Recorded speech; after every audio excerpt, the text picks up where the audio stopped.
So I'm out here minding my own business, and I just stumbled upon this kind of fallen branch.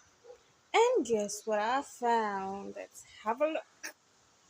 Yes, a little birdie house which has a little birdie egg inside. Let's just have a peek.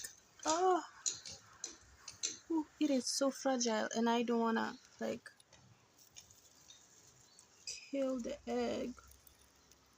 But there we have it.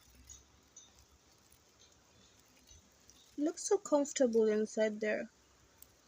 So let's just leave the egg to wait for the mommy. Yeah.